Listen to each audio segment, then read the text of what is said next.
Le cours de l'histoire. Xavier Mauduit. S'envoler et, à tire d'aile, atteindre le ciel. Est-ce vraiment un rêve médiéval que les oiseaux volent? Ça, c'est à peu près sûr. Mais qu'en est-il des anges et des démons et des saints et des saintes? Quant aux simples mortels, ont-ils imaginé des machines pour s'envoler dans les airs? Vol, ascension, élévation. À l'instar de Dédale et de son fils Icare dans la mythologie grecque, cette référence, il serait dommage de l'éviter. Icare, dit-il, je te conseille de naviguer à mi-hauteur, car si tu voles trop bas, les embruns alourdiraient tes ailes. Trop haut, l'ardeur du soleil les brûlera. Vole entre les deux. Avance en me prenant pour guide. Il lui apprend également comment il faut voler, puis il ajuste à ses épaules les ailes d'un genre nouveau. Tandis qu'il s'affaire et donne ses conseils, ses joues de vieillard se mouillent de larmes, et ses mains de père sont toutes tremblantes. Il embrasse son fils. Ça devait être la dernière fois. Et s'élevant de ses ailes, il prend son vol le premier, plein d'inquiétude pour son compagnon. Tel l'oiseau qui du haut de son nid entraîne dans leur premier vol ses frêles oisillons. Il l'encourage à le suivre, et lui montrant le maniement de ses inventions funestes, il agite ses propres ailes, tout en se retournant pour regarder celles de son enfant. Mais il ne fallait pas s'approcher trop près du soleil. Dans l'émission Il était une fois en 1959, Icare. Bonjour Nicolas Veille-Parot. Bonjour. Nicolas Veille-Parot, dites-nous, on le connaît bien, Icare, celui qui s'approche trop du soleil, la cire de ses ailes fond, et puis voilà, il tombe dans l'eau. C'est une histoire de la mythologie grecque, on la retrouve souvent au Moyen-Âge? Alors elle est connue au Moyen-Âge, notamment à travers les métamorphoses d'Ovide, mais elle n'est pas si présente qu'on pourrait le penser. Et semble-t-il, c'est plutôt le personnage de Dédale qui est mis en avant plutôt que celui d'Icare. C'est le père plus que le fils, mais Dédale mis en avant par rapport à quoi? Par rapport au labyrinthe, à cela, ou alors au vol déjà? Le vol est évoqué, mais il n'y a pas une énorme insistance sur le vol. Voilà, il n'y a pas énormément d'insistance sur le vol, mais alors les ailes sont très présentes dans l'iconographie du Moyen-Âge. C'est vrai que ce que nous avons en tête de ces enluminures, on voit souvent des ailes, mais elles sont associées aux anges. Qu'est-ce qui vous a pris d'écrire cet ouvrage, Le vol dans les airs au Moyen-Âge? On est obligé de préciser le vol dans les airs, sinon on a l'impression qu'il s'agit de brigandage. Et oui, par définition, c'est un sujet qui n'a pas été tellement fouillé. Il y a eu quelques livres, un livre en France dans les années 40, un ouvrage dans le monde anglo-saxon, un ouvrage en Allemagne, mais sur des périodes plus larges. Moi, je me suis vraiment intéressé au vol du point de vue de l'historien de la science médiévale que je suis. Et précisément parce que ce rêve, cet invariant anthropologique qui est le rêve de vol, avait donné assez peu d'indices au Moyen-Âge, il était intéressant de passer les quelques indices que nous avions au crible vraiment de nos connaissances de l'histoire de la science médiévale. Peut-on dire que sous l'Antiquité, il y a un rêve de vol marqué de manière plus nette qu'au Moyen-Âge? Ou alors est-ce que le Moyen-Âge s'inscrit vraiment dans cet héritage antique où, à part Icare, Dédale, il n'y a pas tellement de volonté d'atteindre les cieux? C'est difficile de répondre. On a l'impression qu'il est un peu plus présent dans l'Antiquité, mais il faudrait sans doute consulter les historiens de l'Antiquité pour savoir si vraiment ce n'est pas une vue de l'esprit. Avec ici Le vol dans les airs au Moyen-Âge, essai historique sur une utopie scientifique que vous avez publié aux Belles Lettres. Nicolas Veille-Parot, il y a ce mot utopie qui est complètement anachronique, on l'entend bien, puisque utopie, c'est le XVIIe siècle. Hein. Mais pourquoi utopie scientifique? Alors évidemment, j'ai employé le terme utopie scientifique qui est anachronique puisqu'il apparaît chez Thomas More, donc après le Moyen-Âge. Il est employé du reste par les historiens des pouvoirs au Moyen-Âge pour... même si c'est anachronique pour qualifier certains rêves politiques, mais ce n'est pas du tout dans un sens politique que je l'ai employé. Je l'ai employé rapporté vraiment à la science. Et je pense que c'était un terme important parce que il dit quelque chose d'un programme. C'est-à-dire, j'aurais pu parler de merveilleux scientifiques, par exemple. Mais c'est insuffisant, car ce n'est pas une simple curiosité. Ce que j'ai voulu montrer, on aura l'occasion de revenir, je pense, sur le personnage de l'auteur qui est Roger Bacon, il y a vraiment un projet scientifique dont fait partie le vol. Et c'est à travers cette perspective du projet que j'ai voulu appréhender ces questions de vol. Et c'est pour ça que le terme d'utopie scientifique me semblait convenir. Alors j'avais défini l'utopie scientifique en partant d'un grand nombre de textes que j'avais analysés, pas seulement sur le vol, sur les roues perpétuelles, etc. Et j'ai arrivé à l'idée qu'on pouvait définir, pour le Moyen-Âge, l'utopie scientifique comme une projection imaginaire d'une invention étonnante, exprimée avec une volonté de rationalisation, puisqu'on est dans la science, c'est l'utopie scientifique, et dont la réalité oscille entre le possible et l'impossible, et point très important, du point de vue même de celui qui l'énonce. Et ce dernier point est important, parce que ce n'est pas à l'historien d'aujourd'hui de juger que tel projet a été utopique. Il faut vraiment que celui qui l'a formulé ait eu cette conscience de cette indétermination de ce projet entre le possible et l'impossible. En fait, l'utopie scientifique, c'est la projection de la science au-delà de l'actuellement possible. Oui, et l'actuellement possible nécessite une recontextualisation sans cesse. Vous avez cité Roger Bacon. Nous sommes à quelle période ? Alors nous sommes au XIIIe siècle, Roger Bacon. Donc c'est l'auteur vraiment l'auteur clé de ce rêve du vol, puisque c'est le seul auteur médiéval qui a imaginé qu'on pouvait construire une machine pour voler. Voilà, donc je pense qu'on aura peut-être l'occasion de revenir sur le personnage. On revient sur lui tout de suite. Vous, Nicolas Veille-Parot, vous dites Roger Bacon, d'autres disent autre chose. Nous avons quand même un grand défenseur de l'idée d'expérience, c'est Bacon, Roger Bacon bien entendu, et non pas Francis Bacon, qui est à la vérité plutôt un polémiste, favorable à l'idée de science et au progrès de la science, plutôt qu'un véritable savant lui-même. Oui, mais Bacon nous cite un homme qu'il admire beaucoup à son époque, celui qu'il appelle le maître des expériences, c'est le Picard, Pierre de Maricourt. Ce Picard a eu l'excellente idée de briser un aimant pour déterminer les pôles et de ressouder ces pôles. Il y a là, bien que la découverte ne soit pas d'une importance capitale, une volonté de susciter l'expérience concrète qui est fort intéressante et des conséquences qui aussi sont fort curieuses, en particulier son idée de combiner la boussole et l'astrolabe pour en faire un instrument révolutionnaire de navigation. Roger Bacon, donc, qui nous est présenté par Guy Beaujean et Jean Théodorides, historien des sciences, dans l'émission Analyse spectrale de l'Occident. Nous étions en 1959. Alors, c'est intéressant d'entendre cela parce que historien des sciences qui regarde ce Roger Bacon, qu'est-ce qu'il propose en fait de nouveau par rapport à ce qui se fait en son temps ? Alors, Roger Bacon, en fait, connaît deux périodes. Une première période dans laquelle, jusqu'en 1250, il est un pionnier de la scolastique universitaire. Il fait partie des premiers, c'est pas le tout premier, des premiers commentateurs de la physique d'Aristote, par exemple. Mais après 1250, il connaît une évolution. Il rompt avec ce savoir universitaire, il entre dans l'ordre franciscain. Et ses derniers écrits proposent une réforme du savoir. Et il a donc une vision du monde assez singulière, qu'il ne faut pas moderniser à l'excès. Et j'avais avec émotion la voix de Guy Beaujean, qui avait parfaitement vu, en fait, la perspective dans laquelle s'inscrivait Roger Bacon. Je suis vraiment tributaire de ce qu'avait dit de façon très, très sobre, extrêmement précise Guy Beaujean à ce sujet.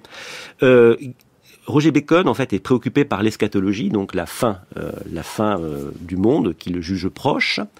Il veut promouvoir quelque chose qui est une anti-magie, qui s'inscrit contre la magie, mais qui a plus de pouvoir même que ce que promet la magie. Il a la conviction que la science est le domaine de l'ars, c'est-à-dire la traduction ars, c'est la traduction de techné en grec, c'est l'activité de poiesis, de création, c'est tout ce qu'on pourrait appeler de façon approximative la technique, si vous voulez.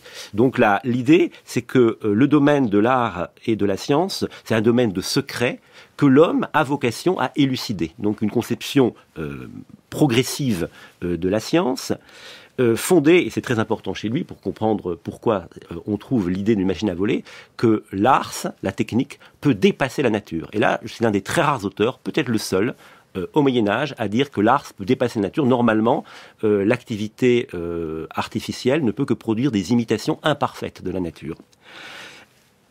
Ce faisant, donc, il extrapole à partir de la science de son temps, et en particulier à partir de la statique, la science du poids, et il va réinterpréter des exemples qu'il trouve dans la littérature ou dans les récits légendaires, à la lumière de ces inventions de son temps, et il va imaginer, extrapoler, qu'on peut fabriquer, alors le texte est vraiment très très connus, hein, des chars sans chevaux mais qui avancent, des navires sans rameurs, avec un seul rameur qui active un petit mécanisme et qui fait avancer le bateau plus vite que s'il y avait 100 rameurs, des instruments pour explorer le fond des fleuves ou le fond des mers, des piles des ponts qui tiendraient sans piles, sans appui.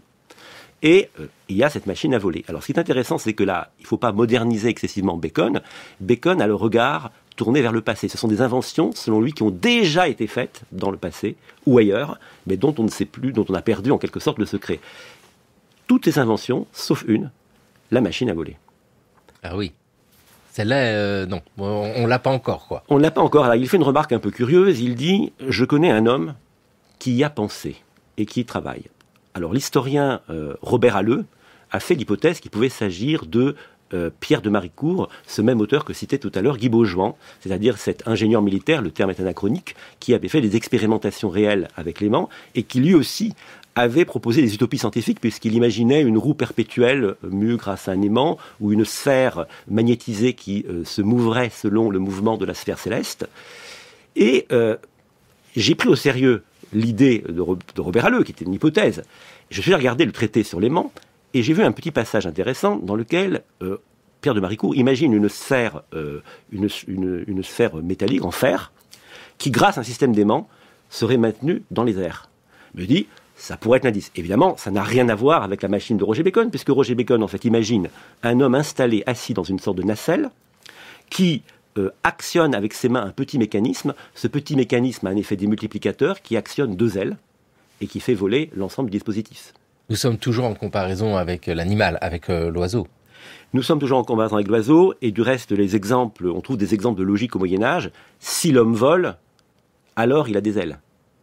D'accord. C'est oui, la logique oui. Inversée, parce que ce que vous nous dites là, Nicolas Veille-Parot, ce n'est pas tant rechercher la personne qui a tenté de fabriquer, d'imaginer une machine, mais c'est plutôt comment la pensée elle-même devient apte à laisser le champ libre à imaginer cela. C'est ça qui se passe avec Francis Bacon. Mais c'est déjà énorme. Oui, c'est un auteur. Ça ne veut pas dire que les autres auteurs qui étaient dans une scolastique plus universitaire n'étaient pas tout aussi brillants rationnellement. Mais disons, ce n'était pas un hasard si l'auteur qui a pensé que l'art pouvait dépasser la nature pense non seulement qu'on peut faire voler l'homme, mais qu'on peut le faire voler avec un mécanisme. C'est-à-dire que le modèle de Bacon, ce n'est ni Icare, c'est-à-dire un homme qui avec sa force musculaire pourrait voler, ni la légende d'Alexandre le Grand, parce qu'on pourrait dire il n'y a pas de précédent, mais il y a l'exemple de la légende d'Alexandre le Grand, dont on raconte qu'il s'était installé dans une nacelle tirée par 2 griffons, et que ces griffons l'emmenaient dans les ailes. Pourquoi ? Mais ces 2 modèles ne conviennent pas à Bacon, en fait. Parce que Bacon veut, dans toutes ses inventions, affranchir l'homme de l'effort physique ou de la dépendance à la force animale. Donc, il dépasse doublement les limites, d'une part en proposant un instrument pour voler, et d'autre part en donnant à cet instrument pour voler les caractéristiques d'une libération par rapport à la dépendance de la force animale ou de l'effort physique. Et j'ai dit Francis Bacon, c'est évidemment Roger Bacon, mais mon esprit s'était envolé en vous écoutant Nicolas Veille-Parot avec la science telle qu'elle est perçue au Moyen-Âge, que l'on doit comprendre. Le Moyen-Âge, toujours le redire, longue période, et on voit bien ce qui se passe dans cette période avec Roger Bacon au XIIIe siècle. Nous sommes à un moment d'évolution, de transition des savoirs, parce que il faut peut-être faire le point sur le héros de la science au Moyen-Âge, Aristote. C'est surtout la mécanique d'Aristote qui fournissait à la science du Moyen-Âge ses principes dominateurs. La mécanique d'Aristote règle le ciel et la terre. Elle est alors associée à l'astronomie de Ptolémée. Le Moyen-Âge dispose ainsi d'une vision du monde claire et distincte, pourvue, semble-t-il, de vérifications astronomiques nombreuses et précises. Une science qui a une si haute tradition, une science qui s'unit à une philosophie si synthétique, peut se détourner d'une expérience minutieuse. Le Moyen-Âge, pourtant si progressif dans l'évolution de la technique, n'aborde que d'une manière sporadique les problèmes de l'expérimentation. En 1953, dans l'heure de culture française, Gaston Bachelard, le philosophe des sciences, qui nous présentait Aristote. Alors, Nicolas Veille-Parot, dans votre réflexion sur le vol dans les airs au Moyen-Âge, quelle place pour Aristote? Vous êtes historien, directeur d'études à l'école pratique des hautes études. Et c'est vrai que Aristote laisse-t-il la place à la possibilité de voler? Alors, c'est-à-dire, oui, Aristote sert de cadre à la science scolastique, c'est-à-dire à la science qui, après le grand mouvement des traductions à partir du grec et de l'arabe du XIIe, se développe dans le cadre universitaire au XIIIe siècle. Et Aristote, j'ai essayé, précisément dans une partie du livre, de voir comment, avec la pensée de la physique inspirée d'Aristote, on pouvait penser la question du vol. C'était le deuxième axe de ma réflexion. Aristote a évoqué les oiseaux dans ses traités zoologiques. Il a aussi évoqué la situation, la question des projectiles, par exemple. Il y a des points sur lesquels pouvait s'accrocher une pensée sur le vol. Mais il est vrai que, alors que l'aristotélisme n'a pas du tout été un carcan pour la pensée, ça, je pense qu'il faut abandonner cette idée. Au contraire, je pense que les auteurs scolastiques ont su très très bien naviguer, faire évoluer, contredire, etc. Mais évidemment, Aristote lui-même n'avait pas parlé du mécanisme du vol, proprement dit. Même quand il parle des oiseaux, ce n'est pas ce point qu'il tente d'expliquer d'un point de vue physique. Et puis, il y a la motivation de voler. C'est vrai que, une certaine curiosité intellectuelle, pourquoi pas, mais quel besoin de voler? Alors, on a Icare, on sait bien pourquoi il a besoin de voler. Ils ont besoin de s'envoler pour partir de là où ils sont. Dans le cas d'Alexandre que vous avez cité, Nicolas Veille-Parot, Alexandre le Grand, bien sûr. Nous sommes là aussi sur une narration, mais vous l'avez dit, c'est avec des griffons. Griffons, c'est quoi? C'est la tête de lion? Oui, c'était un mélange d'aigle et de lion. C'est un animal mythologique qui n'existe pas, évidemment. Et donc, Alexandre le Grand était animé par la curiosité. Il voulait regarder la sphère terrestre depuis les hauteurs. Et les récits sont souvent assez moralisateurs. Ils admirent à la fois l'audace de l'entreprise, ils sont fascinés. Il y a des superbes représentations iconographiques de ce vol. Évidemment, ça l'a fasciné. Mais en même temps, il finit quand même par tomber, sans se tuer. Mais il y a une sorte d'audace, là, de curiosité, qui n'est pas forcément bien vue. Cela dit, en revanche, je ne crois pas du tout que l'obstacle à l'idée de vol ait été constitué par des motifs théologiques. Ça, c'est un mythe aussi de l'Église obscure qui se serait opposée au progrès technique scientifique, ce qui est faux, ce qui est complètement faux, bien sûr. Ah bah ça, c'est bien de le dire aussi, parce que ça va à l'encontre des représentations bien souvent que nous avons sur le Moyen-Âge et l'Église au Moyen-Âge. C'est-à-dire que la curiosité, vouloir atteindre les cieux, qui pourrait être condamnée, tout comme la curiosité d'Icare ou celle d'Alexandre, vous mettez ça de côté? Oui, je pense qu'il y avait il peut y avoir des leçons de morale, la curiosité, une audace particulière. On trouve ça même dans le récit de Geoffroy de Malmesbury à propos du vol d'Aylmer Malmesbury, sur lequel on reviendra. Mais il n'y a pas d'obstacle théologique à la question du vol. Le problème est autre, c'est qu'au fond, cette science scolastique n'est pas fondée sur l'articulation d'une ars et d'une science. C'est d'une technique et d'une science. C'est une science spéculative qui spécule. Alors il y a des hypothèses, on a des exemples au XIVe siècle d'imagination de situations de vol, mais l'Église ne s'est pas opposée au progrès technique scientifique. Et du reste, la plupart, presque tous les hommes de science au Moyen-Âge sont des clercs. Et ben voilà, c'est le cas de ce jeune moine, un bénédictin, qui lui aussi rêve de prendre les airs. Et ce pionnier des airs, Nicolas Veille-Parot. Ah oui, c'est un personnage fascinant. Alors nous connaissons cette histoire par un moine du monastère de Malmesbury, le même monastère que celui où avait vécu cet Aylmer. Guillaume de Malmesbury avait dû recueillir le témoignage de moines âgés de ce monastère qui avait été témoin de la scène ou qui était au courant. Donc l'historien des sciences Lynn White jadis s'était penché sur ce vol. Il pensait qu'il avait vraiment eu lieu. Ce n'est pas une invention. Il y a vraiment eu ce vol qui le situait entre 1000 et 1010 puisque on en arrive à des indices dans le texte qui permettent de le dater. Et donc ce moine se serait muni d'ailes emplumées et se serait jeté donc de la tour du monastère.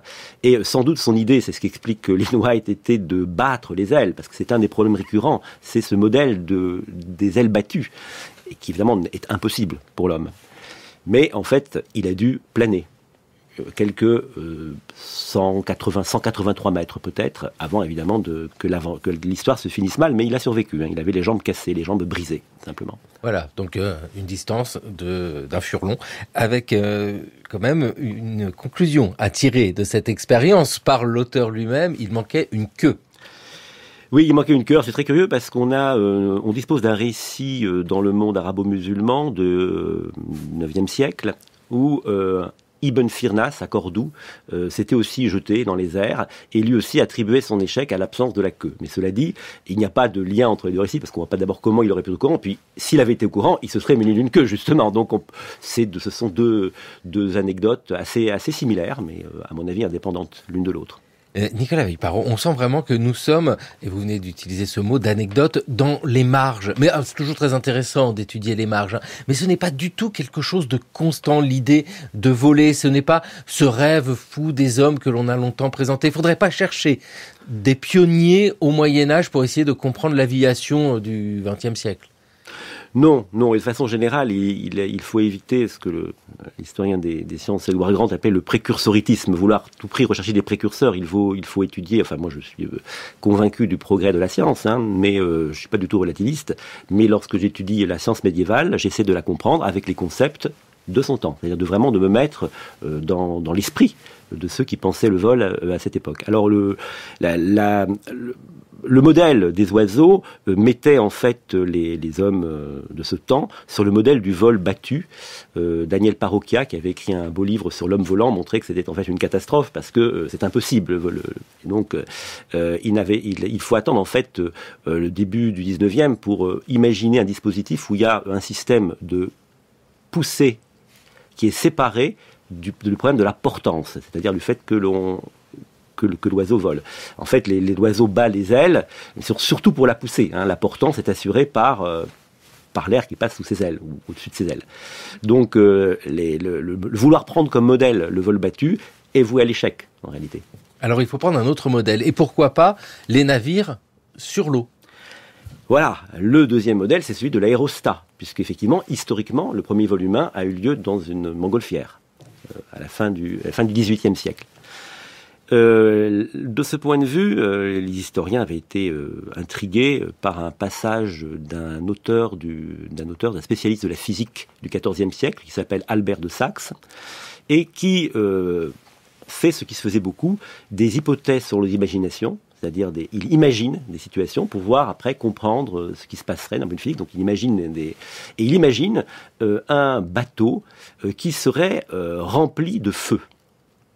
Alors il faut bien comprendre qu'au Moyen-Âge, si tout était en repos, normalement au cœur du monde il y a la terre, au-dessus l'air, qui est un peu moins lourde que la terre, la terre, ensuite l'eau, ensuite l'air et ensuite le feu. Donc Albert de Saxe imagine que ce navire rempli de feu, évidemment un navire ignifugé, pourrait flotter au-dessus de la sphère de l'air, comme les bateaux que nous connaissons flottent au-dessus de la sphère de l'eau sur l'océan. Et donc Nicole Orem, un autre grand savant du XIVe, reprend aussi cette imagination. Et alors c'est important parce que en fait, évidemment, ça a intrigué un petit peu les historiens, car aujourd'hui, la navigation aérienne est fondée sur l'application de la poussée d'Archimède à l'air. Or, les deux auteurs, alors Albert de Saxe ne convoque pas la poussée d'Archimède, qu'on connaissait, une transmission discrète, mais c'était quelque chose de connu au Moyen-Âge. Albert de Saxe ne la sollicite pas. Nicole Orem y fait allusion, mais in fine se range à l'explication simplement que le feu étant plus léger que l'air, ce navire serait porté au-dessus de la sphère de l'air. Mais évidemment, ce n'est pas vraiment l'ancêtre des montgolfières, parce qu'il ne s'agit pas de quelque chose qui flotte dans l'air, mais de quelque chose qui flotte au-dessus de la sphère de l'air. Ce n'est pas tout à fait la même chose. Ah oui, parce que là, on touche au feu dès lors, et pour les voyageurs, ça peut être difficile. Nicolas Veille-Parot, on entend bien que dans cette démarche de l'historien des sciences que vous êtes, il n'y a pas de jugement sur ces textes du passé parce que ça pourrait nous paraître farfelu parfois. Mais non, il faut recontextualiser. Mais c'est extrêmement difficile de recontextualiser non pas la pensée d'un moment donné, mais d'un auteur ou d'une autrice à ce moment-là, parce que chacun est le fruit de son propre milieu. Oui, alors ils ont évidemment une sorte de cadre commun qui est la science scolastique inspirée d'Aristote. Alors, il s'agit d'un Aristote un peu impur, c'est pas un Aristote tout à fait pur, mais c'est ce cadre-là qui est leur salle de réflexion. Même Roger Bacon, qui dit s'affranchir du savoir universitaire, est pénétré de cette science aristotélisante. Oui, parce que c'est ça, c'est absolument partout, cette réflexion sur la manière de voler, et c'est quelque chose qui est bien souvent présenté comme inhérent à la nature humaine. Levé à 4 heures du matin, Robert Coutreau passe ses journées dans son atelier. Pas question pour lui de copier des idées dans les livres. En ce moment, il cherche à percer le mystère du vol. On utilise comme le battement d'un oiseau, de l'aile d'un oiseau. Vous faites ceci, vous voyez qu'elle avance automatiquement. Je cherche maintenant à ancrer les deux. Vous en avez une, vous en avez deux. Ces deux-là, il faut la ancrer ensemble, c'est-à-dire faut la placer ensemble pour qu'elles fonctionnent ensemble. Et pour fonctionner ensemble, elles refusent carrément de fonctionner. L'essai du jour n'était pas concluant, mais Robert Coutreau sur l'établi chaque jour remet son ouvrage. La solution, ce sont eux qui l'ont. À force de les observer, l'homme trouvera peut-être. Tout le monde, y compris les goélands, les oiseaux, veulent aller plus haut, veulent aller plus loin. C'est un rêve, c'est l'humanité, c'est ça. Et oui, c'est ça, c'est Monsieur Coutreau, qui en 1992, dans Franche-Comté Actualité, racontait ses expériences pour s'envoler avec une démarche qui est un peu intemporelle. Nicolas Veille-Parot, l'observation des oiseaux, pourtant, on peut y croire, c'est quelque chose qui revient sans cesse. Il y a la difficulté du battement. C'est sûr que l'homme n'a pas assez de muscles, ou en tout cas, il n'est pas fichu suffisamment bien pour pouvoir voler. Planer, c'est concevable ? Oui, non, c'est impossible, en fait. Oui, on sait maintenant que c'est impossible. La voie du vol battu est une impasse. Les auteurs médiévaux disposaient donc des traités zoologiques d'Aristote, et du reste, ces traités ont fait partie de cursus universitaires, donc on pouvait les étudier. Ces traités ont été commentés. Alors, il y a eu le commentaire non universitaire de Frédéric II, le traité de Fauconnerie, qui était remarquable, et qui d'ailleurs prenait... quand il le fallait, les distances avec Aristote, en disant qu'Aristote avait été certes un grand philosophe, mais ça n'avait pas été un grand chasseur, donc lui pouvait apporter des éléments que ne donnait pas Aristote. Albert le Grand, donc l'autre grand savant du XIIIe siècle, a fait aussi un long commentaire à ces traités zoologiques d'Aristote. Mais alors on voit comment la question, le cadre aristotélicien pose parfois des difficultés. Donc comme le vol plané n'est pas pensable dans l'univers aristotélicien, puisqu'il faut que tous les mouvements doivent être articulés, le vol plané n'est pas un vol articulé, Albert le Grand observe les grands oiseaux, et il voit bien qu'ils n'ont pas l'air de remuer beaucoup leurs ailes. Mais plutôt que de remettre en cause donc cette impossibilité du vol plané, il préfère dire qu'en fait, ils battent les ailes, mais de façon imperceptible. Ah ouais, c'est très malin ça. On les voit pas parce que nous sommes trop bas, mais ils battent tout doucement les ailes. Aujourd'hui, dans le cours de l'histoire, nous nous intéressons à ce rêve médiéval de l'envol, ce rêve à nuancer. C'est ça aussi qui est important. Surtout, comment la pensée évolue avec l'idée même de voler. Et dans cette histoire médiévale, il nous faut évidemment quelques anges. Et pour ces anges, le mieux, c'est de les présenter en chanson. Claude Nougaro. Il est avec aujourd'hui à la technique Élise Leu, et aujourd'hui nous nous envolons. Alors nous l'avons bien vu, plus par la pensée que par la concrétisation du mouvement, mais ça se termine plutôt mal pour ceux qui ont essayé. Mais les anges. Nicolas Veille-Parot, le vol dans les airs au Moyen-Âge, dans votre essai historique sur une utopie scientifique qui a été publié aux Belles Lettres, il y a un beau dossier iconographique avec des ailes. Alors ça, des ailes, il y en a sur les anges. C'est quelque chose de systématique, ça? On colle des petites ailes aux anges? Et oui, parce que dans la Bible évoque les ailes des anges, mais dans la Bible, du reste, ces ailes ont comme fonction première de protéger, une fonction protectrice des ailes. L'iconographie représente systématiquement presque les anges, systématiquement les anges avec des ailes. Les récits géographiques peuvent également y faire allusion, mais en réalité, il y a une distorsion entre ces représentations et ce que les philosophes et les théologiens médiévaux disent des anges. C'est-à-dire que pour le théologien scolastique médiéval, un ange, c'est un esprit, un pur esprit, ce qu'on appelle une substance séparée. Et donc, d'une certaine manière, il ne peut pas voler, puisque le vol se définit par la suspension ou le déplacement d'un corps dans les airs. Or, si les anges n'ont pas de corps, ils ne peuvent pas être dits volés. Les anges n'ont pas de corps et leur localisation est problématique. On sait que chez Aristote, pour être localisé, il faut un corps, puisqu'il n'y a pas de vide, donc un corps doit être localisé, donc un objet est localisé par la limite du corps qui l'enveloppe. Oui. Voilà. Donc, à partir du moment où les anges n'ont pas de corps, ils ne peuvent pas être localisés. Alors, il y a plusieurs théories, je ne rentre pas dans les détails, mais disons qu'on peut comprendre que, de cette manière, dans la mesure où il n'a pas de corps, l'ange se localise à l'endroit où il pense, puisqu'il n'est que pensée.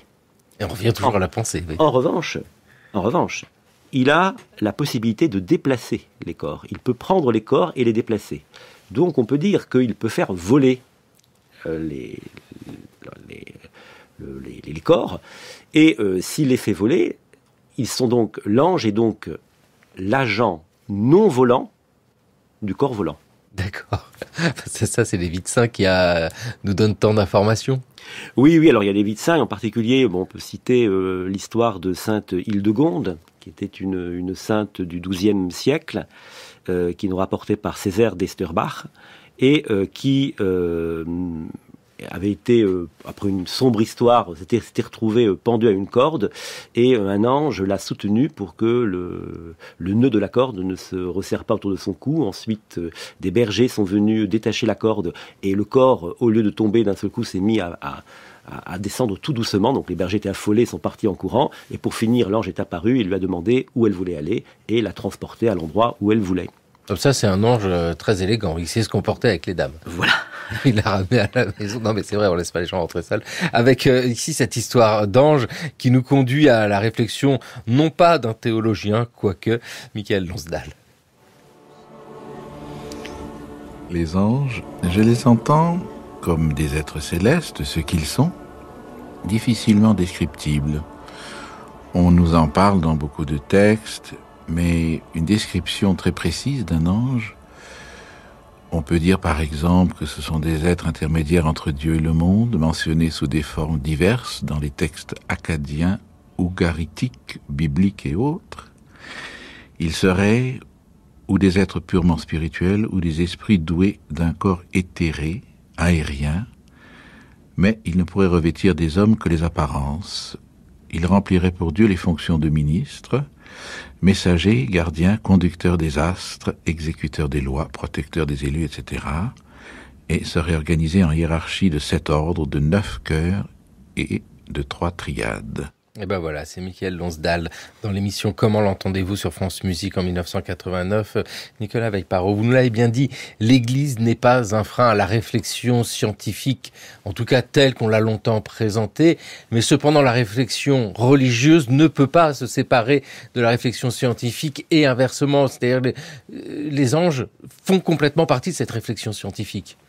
Oui, c'est-à-dire que justement les théologiens se mettent à poser des questions qu'Aristote ne s'était pas posées, puisqu'évidemment il y a peut-être l'évocation d'une intelligence céleste motrice des sphères célestes chez Aristote, mais c'est tout à fait discret, mais l'ensemble de la question du mouvement est posée à partir de corps. Or là, il s'agit d'expliquer la présence de pur esprit dans un monde aristotélicien. Donc c'est tout l'effort de conceptualisation, de transformation de ce cadre qui est en jeu. Oui, ce cadre-là qui permet malgré tout toute la pensée. Mais ce qui nous intéresse, Nicolas Veille-Parot, qui est le vol dans les airs, nous fait oublier peut-être ce qui intéresse le plus les gens. Qu'est-ce qui intéresse le plus en fait au Moyen-Âge, si c'est pas le vol dans les airs? Quel est ce fantasme, ce rêve à réaliser? Je ne sais pas, je pense que les rêves étaient nombreux, étaient très nombreux. Le rêve de vol est peu présent, mais quand il est présent, il est présent de façon significative. Voilà, il est très riche d'informations sur la science médiévale. Au fond, c'est ça. Vous parliez tout à l'heure de marge. Oui, ce sont des données isolées, mais qui permettent de comprendre toute la rationalité de l'édifice qu'il y a derrière. Avec un regard vers le passé, parce que là aussi, vous nous avez dit qu'il y avait quelque chose par rapport à l'évocation d'Icare, par rapport à l'évocation d'Alexandre le Grand, quand il se balade sur son char, porté par des griffons, etc. On est dans une idée qui n'est pas tant de dire il faut trouver une solution pour un jour pouvoir voler, nous, humains, mais plutôt de comprendre le monde tel qu'il est là, avec le passé toujours en regard. Oui, alors il y a plusieurs modèles. Le modèle, par exemple, d'Albert le Grand, qui est le grand auteur scolastique du XIIIe siècle, lui a vraiment l'impression qu'avec la science aristotélicienne, on peut, ici et maintenant, d'ores et déjà, dire rationnellement la totalité, expliquer la totalité du monde créé. Et c'est un univers, c'est une représentation assez close de la science, mais extrêmement rationnelle, voire rationaliste, puisqu'il n'y a pas d'espace qui échappe à la lumière de la raison. Ce qui échappe à la lumière de la raison est endigué par des concepts comme les propriétés occultes, etc. Mais tout est au fond in fine rationalisable. C'est pour ça que Roger Bacon est singulier, parce que lui a une conception ouverte de la science qui n'est pas forcément plus moderne, hein, parce que lui a un regard vers le passé, mais avec l'idée que cette science est plus inquiète, car on va toujours pouvoir aller découvrir le territoire inexploré des secrets de la nature et de l'art. Donc on a deux modèles de rationalité différentes, mais deux grands modèles rationnels. Avec cette idée qu'il est possible de comprendre la nature grâce notamment à toute cette relecture qui nous vient du monde antique, parfois passé par le monde arabe, et qui nous permet, avec Aristote notamment, de saisir le monde. Parce que il y a peut-être surtout cela aussi dans cette utopie scientifique. Les oiseaux volent, pourquoi les humains ne volent pas? Est-ce que les humains peuvent voler? En fait, il y a un vrai jeu intellectuel ici sur cette question du vol. Oui. Alors, vous parliez de l'impossibilité humaine du vol. L'un des exemples d'impossible pris par un auteur comme Thomas d'Aquin, au XIIIe siècle, l'une des modalités de l'impossible, c'est pas la plus forte, hein, mais c'est quand même une modalité de l'impossible, c'est le vol de l'homme. Mais, évidemment, il ne pense pas du tout à la question technique. Il dit simplement, naturellement, l'homme ne peut pas voler. Par ses propres mains, il ne peut pas voler. Mais c'est assez intéressant que ce soit pris précisément comme exemple d'impossible. C'est-à-dire que ça met la perspective d'un vol quand même très haut. Ah bah oui, c'est pas rien. Alors vous me parlez de Thomas d'Aquin, moi je vous propose Saint-Augustin. Lorsque mon père eut réuni la somme nécessaire, je vins à Carthage pour suivre mes études. La vie avait un charme qui m'enivra. Le luxe et la richesse m'éblouirent. Je me fis élégant, mondain. J'éprouvais un besoin très vif de briller et d'être flatté. Une curiosité sacrilège m'entraîna dans les plaisirs.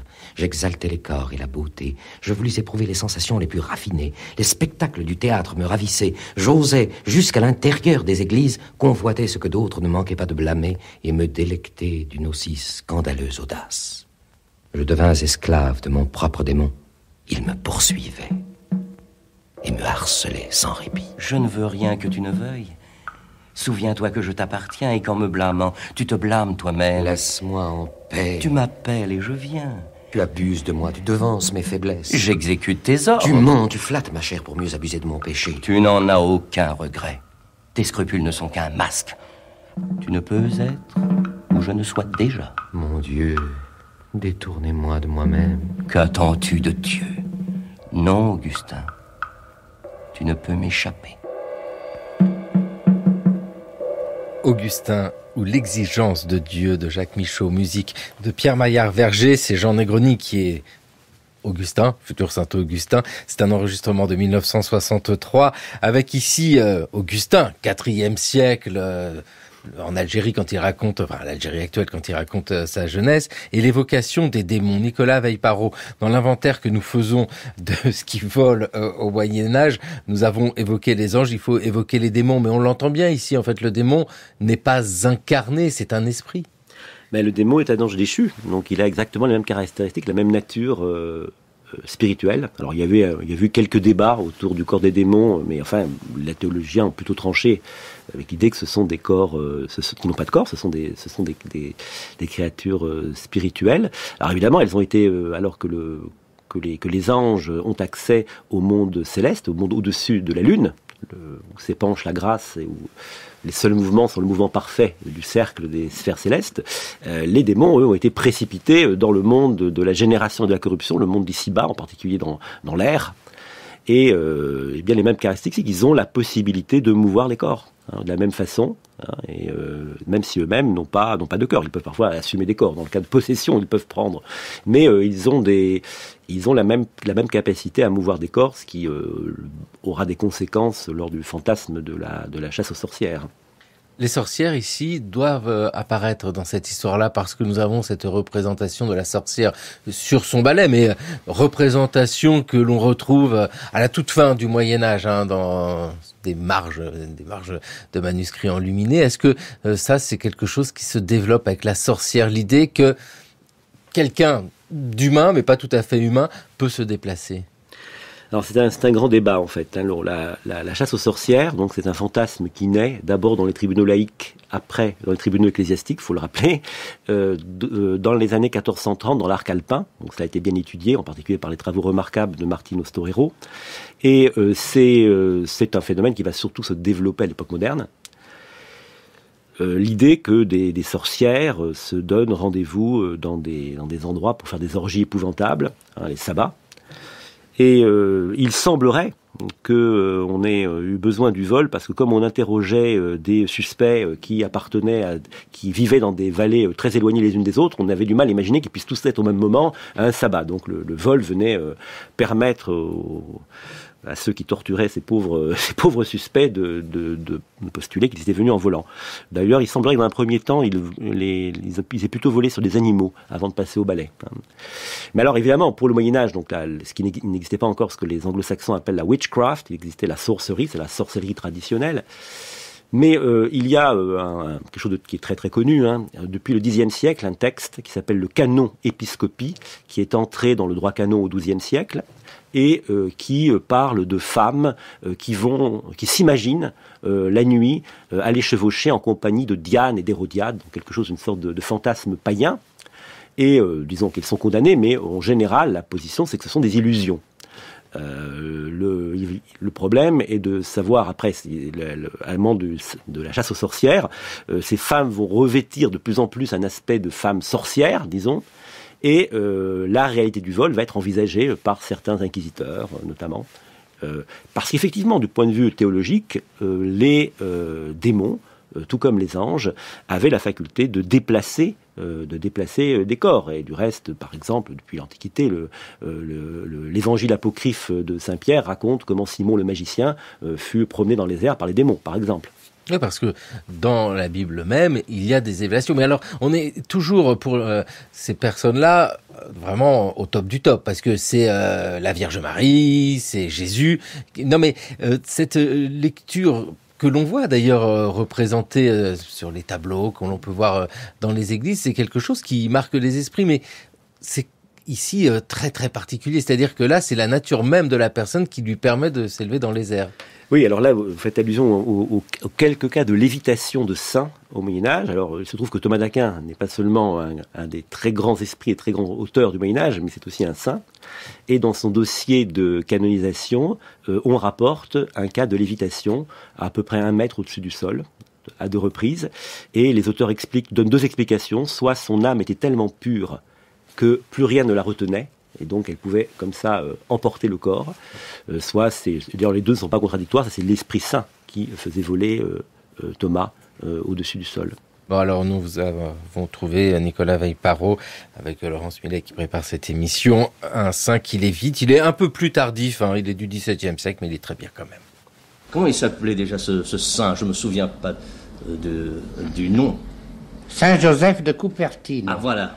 Qui a effectué son premier vol dans l'église souterraine d'Assise, alors ayant bien nettoyé la Sainte des Frocs et les reliques, et la petite chapelle souterraine ayant été envahie par les autres moines qui venaient assister à un office, ne pouvant plus sortir, il s'est envolé en marche arrière au-dessus de leur tête, à leur plus grande stupeur. La lévitation, c'est ça? C'est la lévitation. C'est une grâce de Dieu J'en ai donné beaucoup d'exemples dans mon livre. Le plus ancien de tous, d'après les légendes chrétiennes, était l'archevêque de Canterbury, en Angleterre, qui le premier s'est envolé, et monté jusqu'à la hauteur des tours, en volant. Mais c'est pas rien, hein. C'est Blaise Cendrars, oui, qui nous racontait cette histoire d'un Saint Joseph de Cupertino qui, au XVIIe siècle, avait réussi à s'envoler, mais il n'était pas le seul. C'est quelque chose de courant, la lévitation, et on sait combien la lévitation, là, nous relie presque à d'autres cultures. Oui, non, c'est pas si fréquent que ça. André Vaucher, historien de la sainteté, dit que ce sont des cas vraiment assez exceptionnels, hein. Il y a quelques exemples, hein, qu'il mentionne. Le plus connu est ensuite Thomas d'Aquin, mais ce n'est pas si fréquent que ça. C'est quand même un miracle assez extraordinaire. Tous les miracles sont extraordinaires, certes, mais celui-là frappe parce qu'il semble évidemment défier l'ordre naturel. Voilà. Nicolas Veille-Parot, on connaît bien Léonard de Vinci qui dessine sa machine, etc., qui ressemble à un hélicoptère pour s'envoler. Mais quel est, j'ose pas dire l'apport, mais on n'en est pas loin, quel est l'héritage, en tout cas, de toute cette pensée médiévale, cette utopie scientifique pour ce qui se passe ensuite, c'est-à-dire cette lente construction de la volonté de mettre en place de vraies machines? Ou alors est-ce que Vinci est le simple héritier dans la continuité de tous ceux que l'on a cités, par exemple Roger Bacon? C'est très difficile de savoir, parce qu'il faudrait connaître exactement ce qu'avait lu Léonard de Vinci, hein, pour en juger. Mais c'est difficile parce qu'on a des cadres scientifiques qui sont très différents. Si je prends l'exemple du vide, je ne sais pas si je peux Allez-y, parce que le vide. J'aime bien, parce que l'idée que le vide n'existe pas nous permet d'apporter un peu de vide ici, dans le cours de l'histoire. Oui, Aristote disait que le vide n'existe pas. Évidemment, c'est quelque chose que la science moderne a remis en cause. On a vraiment deux univers très différents. Le vide n'existe pas, et au XIIIe siècle, les philosophes de la nature ont même développé l'idée d'une horreur du vide, c'est-à-dire qu'il y avait un principe dynamique dans la nature qui, dès que le vide menaçait, allait contrarier la nature particulière des choses. Par exemple, un corps lourd, qui normalement devrait tomber, ne tombait pas, grâce à l'intervention de la nature universelle, parce que l'intérêt suprême de la nature était qu'il n'y ait pas de vide. Alors c'est intéressant parce que ça a des conséquences pour la question qui nous intéresse. Et en particulier, j'ai trouvé un texte de Walter Burley, un auteur de la fin du XIIIe, début du XIVe siècle, qui se penchait sur une expérience qui était connue pour montrer l'horreur du vide, qui existait depuis l'Antiquité en fait, mais avec d'autres concepts. L'idée de deux plaques absolument lisses qui sont posées l'une sur l'autre. On ne peut pas les séparer comme ça en parallèle, parce que, disaient les auteurs, justement, la nature a horreur du vide. Or, si on les séparait en parallèle, que se passerait-il? L'air qui est autour ne peut pas avoir un mouvement instantané, donc il mettrait un certain laps de temps pour atteindre le centre. Donc pendant un certain laps de temps, il y aurait du vide. Alors une des solutions pour résoudre le problème, c'est de penser que on pouvait séparer les plaques en les élevant de façon oblique, comme ça, par portion, l'air rentrait, il n'y a pas de mouvement instantané. Mais Walter Burley dit, mais non, ce qui est impossible au niveau de l'ensemble des plaques l'est aussi à chaque moment.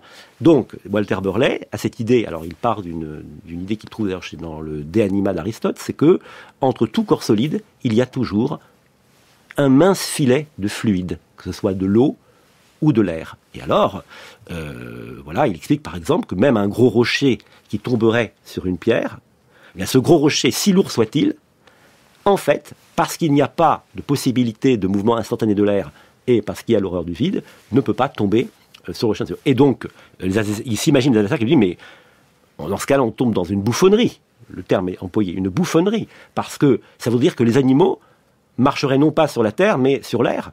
Et Walter Burley dit, mais ce n'est pas une bouffonnerie, c'est le cas. C'est-à-dire que notre langage courant imagine un animal marchant sur le sol, mais en réalité, il y a toujours un mince filet d'air. Ce qui m'a fait dire que, d'une certaine manière, il envisageait une sorte de lévitation universelle, puisque aucun corps solide ne peut être posé sur un corps solide. Eh bien voilà, c'est ça. En fait, c'est la réponse à toutes nos interrogations. Nous sommes en train de léviter dans ce studio, Nicolas Veille-Parot, parce que nous ne sommes pas directement assis sur nos sièges, mais il y a un peu d'air entre nous. Exactement. Ah oui, c'est ça qui est formidable dans cette réflexion. Dans cette longue étude, j'imagine que vous avez fait la recension point après point de toutes ces évocations du vol. Vous avez aujourd'hui ce réflexe encore, depuis la parution de l'ouvrage, de voir des évocations d'envol au Moyen-Âge. Il y en a beaucoup, ou vraiment pas beaucoup, depuis que vous avez fait cette étude? Il y en a pas beaucoup. Il y en a un peu plus que ce que j'ai répertorié, parce que j'ai pas voulu faire un inventaire systématique, c'est un essai. C'est un essai. Il y en a, j'en ai découvert quelques allusions dans la littérature que j'aurais pu intégrer, mais ce n'est quand même pas quelque chose de très très très présent. À chaque fois, c'est extrêmement intéressant, extrêmement instructif, mais c'est toujours des indices assez maigres. C'est des indices assez maigres et c'est un peu l'ampleur d'un travail comme ça, de s'intéresser à quelque chose qui pourrait paraître totalement maigre et totalement en marge, mais qui nous permet surtout de comprendre la perception de la science au Moyen-Âge, et on sent bien cette utopie scientifique que vous mettez en avant. Je ne veux pas dire que c'est un prétexte, parce qu'on apprend beaucoup de choses sur le vol, mais c'est l'occasion de réfléchir à la sd'une au Moyen-Âge. Et on est d'accord quand même, Nicolas Veille-Parot, elle en a bien besoin tant elle est décriée. Oui. Mais moi maintenant.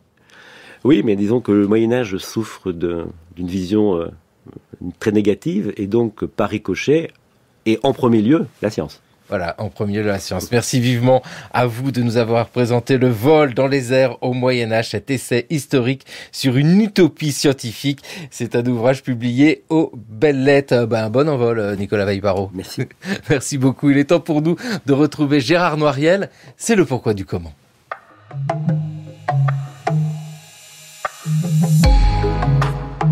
Pourquoi la dissection des cadavres était-elle taboue dans l'Antiquité ? Dans son traité sur les animaux, Aristote écrit « Ce n'est pas sans une grande répugnance que l'on peut voir de quoi est composé le genre homme ». Ce dégoût explique pourquoi les anciens Grecs refusaient la dissection des cadavres. Leur répugnance était renforcée par les superstitions concernant la mort et par la phobie du sang qui coule, considérée comme une souillure. Pendant longtemps, c'est par analogie avec la dissection des animaux que des hypothèses ont été émises par les médecins sur l'intérieur du corps humain. Parce que les parties internes des hommes sont ignorées, écrit encore Aristote, il faut les étudier par référence aux parties des autres animaux dont la nature est proche de celle de l'homme. C'est en suivant cette méthode que les médecins de cette époque affirmèrent, par exemple, que lorsque nous buvons de l'eau, une petite partie passe dans le poumon par le larynx. L'un d'entre eux tenta de le prouver en procédant à la dissection d'un porc. Teignez de l'eau avec du bleu, donnez-la à boire à un animal très altéré, particulièrement un porc, puis coupez-lui la gorge pendant qu'il boit, vous la trouverez colorée par la boisson. Il fallut attendre le IVe siècle avant Jésus-Christ, quand la dynastie des Ptolémées régna sur l'Égypte, pour que la dissection du corps humain soit autorisée. Hérophile, né aux environs de 330 avant Jésus-Christ, qui pratiqua à la fois la dissection et la vivisection, fut l'un des premiers grands anatomistes de l'Antiquité. Pour exercer son art, il s'installa à Alexandrie, la ville où se côtoyaient deux civilisations, l'égyptienne, ancestrale, et la grecque, introduite par les Ptolémées.